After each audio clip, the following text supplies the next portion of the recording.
Hey music lovers, I'm Generation X, I'm a Christian, and I'm a metalhead, and today I'm going to talk to you about 4 albums from the 1980s that you may have never heard of because I have no idea who they were until I listened to them. Now, disclaimer, I didn't get saved until 1995, so I missed a large portion of a lot of early Christian rock music. And some of this probably wouldn't qualify fully as Christian rock. There's one of them that would fall more in the blues category. We're going to go ahead and start with that one in 1986, and that is Larry Howard with Sanctified Blues. The first time I heard this album, I was like, what in the world is going on? Because, I mean, I looked at it, and I can't even remember how I found this. I think I got it at a flea market for a couple of bucks and saw it and was like, Sanctified Blues? That sounds Christian. Let's give it a shot. I looked at some of the song titles, and I saw Sanctified Blues. I gave Jesus my blues. So I was like, okay, this is definitely Christian. I saw it was from Refuge Records. But if you've heard of Larry Howard, let me know. I later on learned that he did like a collab with Daryl Mansfield and Glenn Kaiser and did like a legendary blues album with them. But I had never heard of the guy, and I was absolutely mind blown the first time I heard this album. And unfortunately, it wasn't long after this album that Larry Howard passed away prematurely, and Christian music really lost a legend. So it's really unfortunate. Now, coming in 1 year earlier than that is a band called Vision.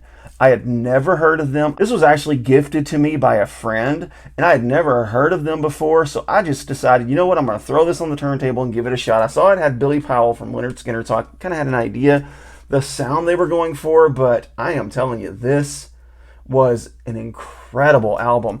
Now, unfortunately, I think they came out with another album maybe a little bit later that never really took off, and I think they had maybe a reunion sometime later and tried to get some things going again without much success. But this is a great album if you love that like Christian rockabilly, like Lynyrd Skynyrd style. This is just absolutely great. One of my favorite albums that I didn't know existed. Now, this next one is probably the biggest shock to me because when I saw this one, I also got this from that same package that a friend gave me. But the first thing I thought is, what is Jeff Foxworthy doing on the front of this album?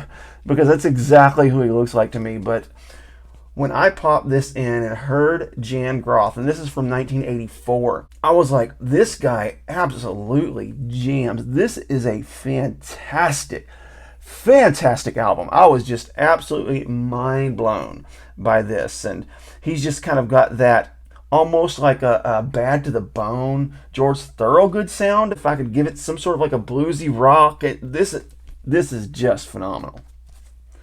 And then next is Joe English. Now, I'm pretty sure Joe English actually played with Paul McCartney, I think. So apparently he was pretty famous, but I had never heard of him. So please forgive me for being ignorant of this one. But this album rocks. I've got several of his albums, all of them absolutely jam. I was so pleasantly surprised. And again, I got this in the same package I got the Jan Groth and the Vision album with. Just absolutely amazing stuff. So just some hidden gems that I discovered over time that basically just a friend gifted me a few of them because he didn't want them.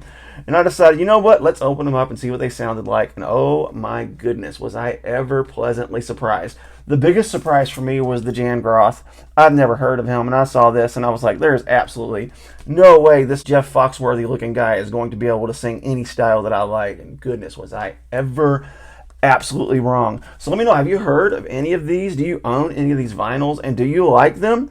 And were they legends that I just missed out on, or were they undiscovered jewels that kind of flew under the radar that never really got the attention they deserved? Let me know in the comments. God bless you. Keep calm. Jesus on.